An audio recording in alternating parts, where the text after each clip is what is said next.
This is problem 20-3, so chapter 20, problem 3. It has a channel on two sides of a piece of steel, apparently, that's being pulled with a force of 6,000 pounds. The load is at an angle of 30 degrees, and I'll draw all this in a second, but in fact, I'll draw it now. To give you an idea of what this thing looks like,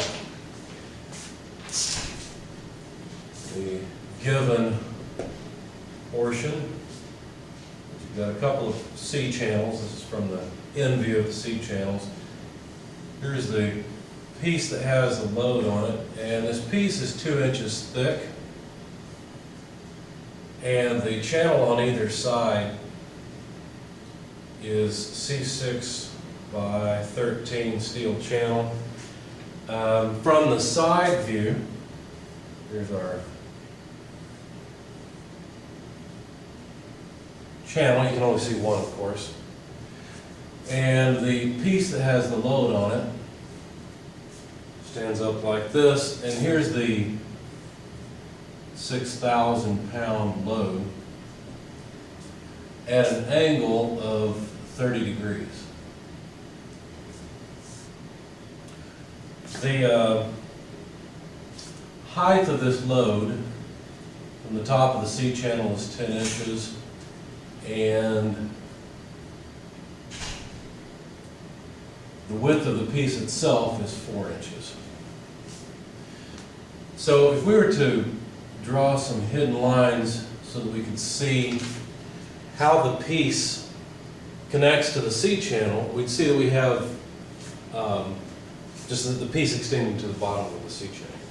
Now the first step, or the requirement for this problem, is to design a bolted pattern, something to hold these two pieces together in what I'll call the joint area.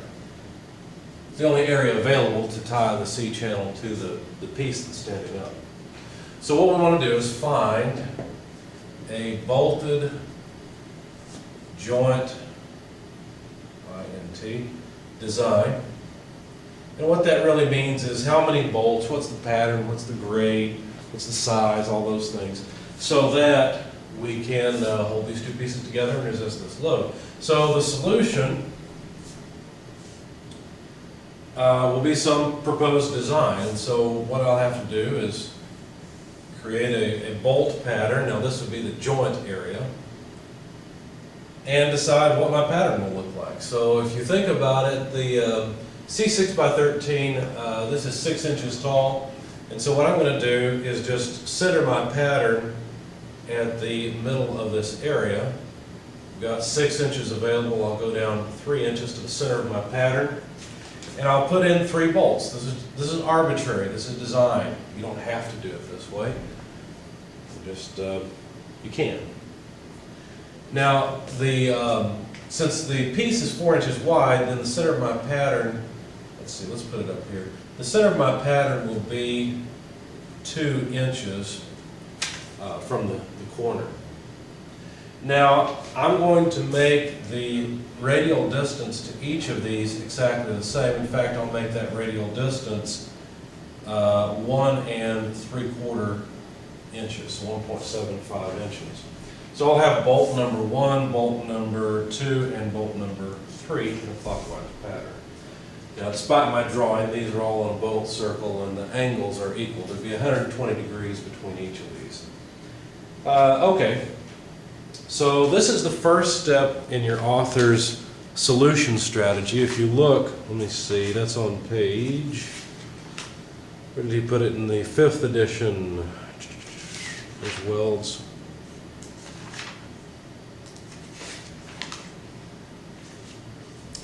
He has it in his example problem, problem 20-1 on page 648. He has a step-by-step procedure for designing a bolted joint. And if you look, step 1 is to propose the number of bolts and patterns. We've done that. So this is step 1, essentially. Now, of course, we haven't determined the size yet. The size will be determined by the load. We need a bolt or a set of bolts, 3 bolts, that are large enough that they can resist the load. Because this load, not only will it have direct shear on the bolts, but more importantly, it will cause a moment on the bolts, and we have to consider both. So step 2 is to come up with the loading. Basically, from the book it says determine the direct shear force on the bolt pattern and on each individual bolt, assuming that all bolts share the shear load equally. This is a pretty straightforward step, so I'll just add it down here. It's pretty small. So the shear load, P, is simply 6,000 pounds. That's the force that's trying to shear the bolts by just simply pulling on the piece. So we're assuming that's shared equally, so then P over 3, in other words, the shear force then is just 2,000 pounds force. Now the shear load is not the most important load. You're going to find out that the shear load is not as large typically as the moment load. So this shear load of 2,000 pounds, we're going to consider it, we're going to use it, but it's really not all that large. Now, here's what is important though. The shear load has a direction. Notice that the 6,000 pound force is at a 30-degree angle. So the direction of shear on each of these bolts is at 30 degrees. And we're assuming that each bolt takes 2,000 pounds force of shear, according to our calculation here. So to come up with XY coordinates, or XY components, because we usually like to use a coordinate system that is like this, X to the right, Y up. To get the components here, what I have to do is resolve the force vectors onto the coordinate system. So continuing this, F S, the shear force in the X direction then would be negative 2,000 pounds force multiplied by the cosine of 30 degrees, and so that comes out to negative 1,732 pounds force. Do the same thing in the Y direction. You get negative 2,000 pounds force sine of 30 degrees, and that comes out to negative 1,000 pounds force. Okay. So there's the direct shear. Like I said, that's not the biggest portion of the load. In fact, step 3, your author says to compute the moment to be resisted by the bolt pattern, the product of the overhanging load and the distance to the centroid of the bolt pattern, and he goes on to work his problem. In our example problem, step 3, we need the moment. So what moment are we talking about? Well, let me sketch the piece again. Here's the joint area down here. It's the center of our bolt pattern is 3 inches. Let's do that differently. The center of the bolt pattern is 3 inches from that top line, or 3 inches from the bottom line. And the load P is at an angle here and is 10 inches to the top of the C channel. So if we want to calculate the moment from this load about this point, then we either have to come up with a perpendicular distance to that centroid, or what's even easier, well, I'll sketch that for you. So we'd have to come up with essentially this distance. And that's not easy to do. What's easier to do is just take the x component. Let's do it this way. Take the x component of the load P, and then we can use the moment arm from here to here. So 13 inches, which is a larger moment arm. Right? So calculating the moment is pretty straightforward. P multiplied by 10 plus 3 inches. I should have put the inches outside. There we go. Equals P cosine 30 degrees multiplied by 13 inches. And so that moment load, when you round it off, is approximately equal to, is 67,550 inch-pound force. So there's the moment load due to P. Okay, step 4. Compute the radial distance from the centroid of the bolt pattern to the center of each bolt. Well, that's pretty easy to do because I specified it, right? In fact, I said that the radial distance by design will be 1 3/4 inches. So that step's done. Step 5, compute the sum of the squares of all radial distances to all bolts. Okay? Well, what does that mean? Well, there's a, where is it? Let's see. Here we go. There's an equation we need. It's pretty straightforward. It's just the sum of all the squared of radial distances, just as it says. So this is going to be 3 times 1.75 squared. Why? Because if we sum, we have 3 bolts, so that's where this 3 comes from. And the square of the radial distance to one particular bolt is the square of 1.75. So we just have 1.75 squared added to itself 3 times. So that's just 3 multiplied by it. So anyway, without further ado, this is 9.1875 square inches, because notice the 1.75 has units of inches. So that's step 5. Step 6, compute the force on each bolt required to resist the bending moment from the relation. And he gives a relation in equation 20-3. I'll write it up here. The force on the ith bolt is the moment multiplied by the radial distance to the ith bolt divided by the sum of the squares of the radii to each of the bolts. And so we've already computed this piece in step 5, and now what we need to do is compute the force that each bolt has to take. Now, because our pattern is symmetrical, each bolt will take the same moment load, F sub I, and so we don't have to calculate this for 3 different bolts. It's the same. R sub I for each bolt is exactly the same. So let's compute it.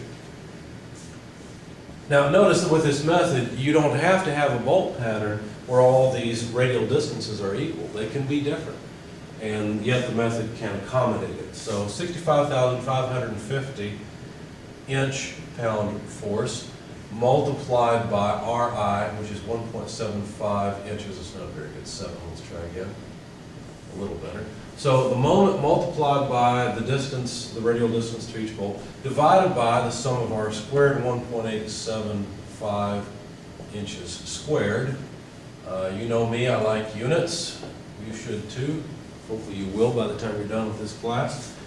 Notice that all the inches cancel out, and you're left with 12,867 pounds force for each bolt to take. Now that's a whole lot more than the 2,000 or so pounds of shear loading that each bolt has to bear. So what's next? Step 6, step 7. Determine the resultant of all forces acting on each bolt. Now this is where you have to be a little bit careful, because while I showed you the direction of the direct shear, I didn't show you the direction of the load due to the moment. The load on each bolt, let's see, let's put that in green, hopefully that will show up. The load on each bolt due to shear is going to be in a pattern around the center. Okay, so if we're trying to torque this over this way, then the load is basically going to be like this. Okay, so I just need a direction that is perpendicular to the moment arm. So this moment arm comes up to this bolt. I need a direction for this moment force that is perpendicular to that arm. And the same thing here and here. Okay, so you notice that each of these are perpendicular to a line from the bolt to the center of the pattern. So this is the direction of F sub I from the moment, whereas the red arrows are the directions of F sub S from the shear. Now notice in some cases these vectors add somewhat, in other cases they subtract. In some cases they subtract more than in other cases. So we have to take that direction into account when we're solving this problem. Now in order to do this, what I do is I simply resolve all of the moment vectors into their components along the x and the y directions, and solve. Okay, despite my drawing, these two may or may not be exactly opposite to each other. I don't remember. I don't think they are, but we'll figure it out as we go. Anyway, which one do you think is critical? I mean, if you think about it, strange. There we go. If you think about it, whichever bolt has loads that add the most is the one that's going to be critical. And that's obviously bolt 1. I don't really need to calculate what's going on with bolt 2 and 3. I'll size bolt 1, and it just makes sense to make bolt 2 and 3 the same size. And you know that neither bolt 2 or 3 is going to be the one that breaks, because the combinations of loads here will be smaller than the combination of load 1. So all we need to do now is consider bolt number 1.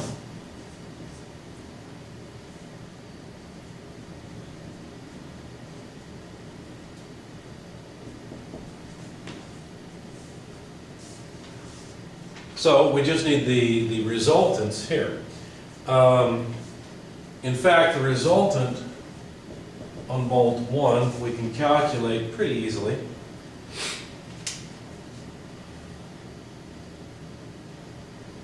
All we need to do is add the components in the x and the y directions, and then as a vector sum. So if you notice, Fs has an x component along with Fi. So I'll write it this way. Fsx, that's the shear force in the x direction, plus the force from the moment, this green vector. In fact, let's use a human factors idea here. Fsx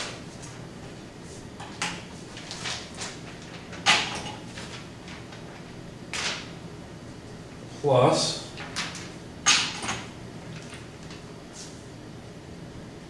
Fi squared, because I have to add the x component to the y component as a vector sum, plus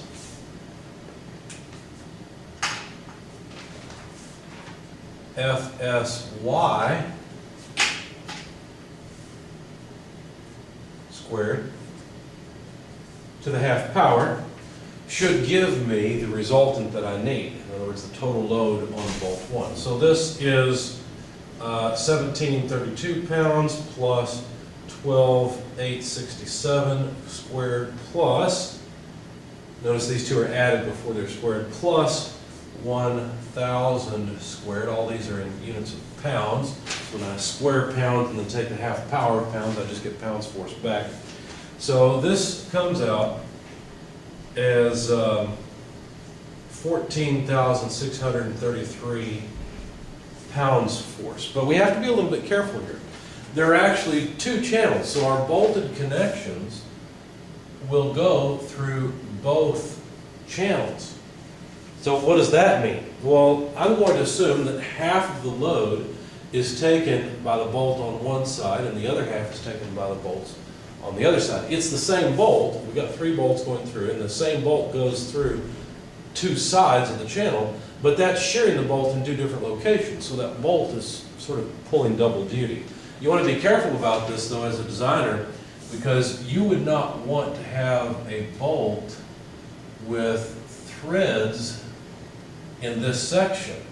The threaded section should be beyond this shear area. Why? Because the shoulder of the bolt has more cross-sectional area for shear. Plus, there's no stress concentration due to threads. So it's bad design to have the threads of a bolt in the shear area. That's a very bad idea. You don't want to do that. Obviously, you'll have to put some spacers in here, some washers or something to transfer the load from the nut and clamp the C-channel on either side of this piece. But that's better design. Another thing to note here is that there's some friction between the C-channel and the piece, and we're not taking that into account. We're not taking into account the fact that that's going to provide some force to resist this load. So really what we have here is a worst case scenario where the bolts are not tight enough for there to be any friction, or maybe there's oil between the 2 pieces, or for whatever reason they're lubricated and there's no friction. And all the load is being taken by the bolt. So this is even more safe design, because we're neglecting the friction that would in fact contribute to supporting the load.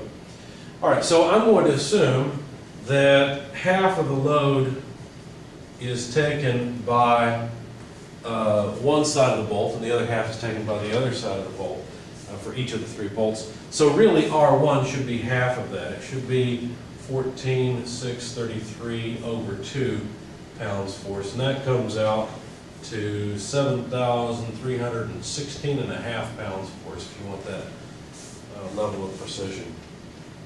So now what? Well, now we have to select what material we're going to use. What bolt material will we use? If you look on page 648, table 20-1, there is a table that gives you the allowable stresses for bolts. It gives you allowable shear stress and allowable tensile stress. Now, which one are we interested in here? Well, these bolts are loaded in shear, so we're interested in the shear stress specification. There's type A307, there's material A325, A449, A490. All those are listed here. What bolt should I select? Well, if you select a high strength bolt, because these go from 10 KSI up to 22 KSI, if you select a high strength bolt, you'll end up with a smaller diameter bolt required, and that's fine for, maybe required in some cases, in some scenarios, some design problems. But the way I think about this is if I design this joint, I don't ever want it to fail. And since I'm the designer, I don't really have control over ultimately what is put in the field. Now, ideally I do, right? Ideally I specify a particular bolt, and hopefully that's the one that's used. But I would rather make sure my design never fails, regardless of things that other people do. So what I'm going to do is I'm going to calculate what size, what diameter bolt I need based on the lowest strength material. If a higher strength material is used as the bolt, great. If for some reason 30 years later somebody pulls one of these bolts out and just puts in some random bolt out of the shop and it's a low strength bolt, I want my design to work anyway. So I will choose, this is essentially step 8, looks like I'm out of space. Let's see what makes the most sense. Well, we've got our resultant load, so let me go back up here and erase step by step. So step 8 is to select the bolt material. I'm going to use A307. That's my choice. And what that does is that tells me the strength, the allowable shear stress that this bolt can take. So that is 10 KSI. So the allowable stress is 10,000 PSI, which is 10 KSI. And that's the strength that I can use for this bolt. So the area, the stress area that I need would be the resultant, or the force on the bolt that's tending to try and shear this section of the bolt, or this section, it works for either one, but one or the other, divided by the allowable stress. So that is 7,316 and a half pounds force divided by 10,000 pounds force per square inch. Okay, that's what PSI means. It's just pounds force per square inch. Now, this inches squared is in the denominator of the denominator, so it will be inverted and multiplied, and we just end up with square inches. So this is about 0.732 square inches. That's the amount of shear area I need in order for this bolt to survive. Okay? All right, so I can use this to calculate the diameter of bolt required. If you think about it, the area is just pi d squared over 4. So if you rearrange the equation, you'd end up with the square root of 4 times the shear area divided by pi. And so, let's get this way. This is equal to the root of 4 shear area, 0.732 square inches, divided by pi. Plug that into your calculator. You find that this is 0.965 inches. So it's almost 1 inch diameter bolt. Now I'm not going to specify a bolt that measures 0.965 inches in diameter. That doesn't make any sense. You use standard size bolts. So What does that mean? That means that I need to choose a bolt that is about 1 inch in diameter. So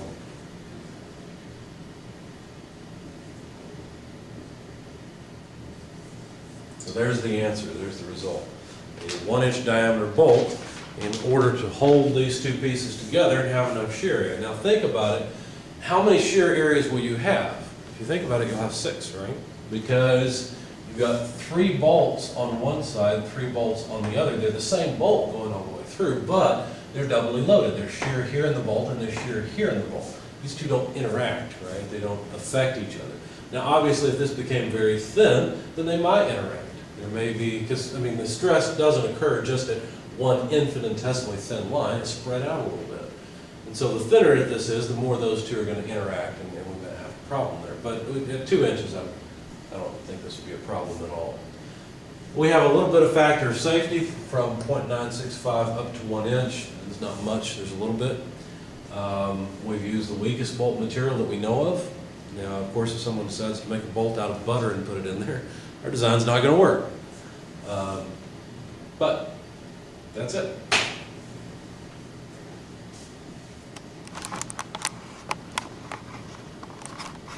Dang it, now I got to edit.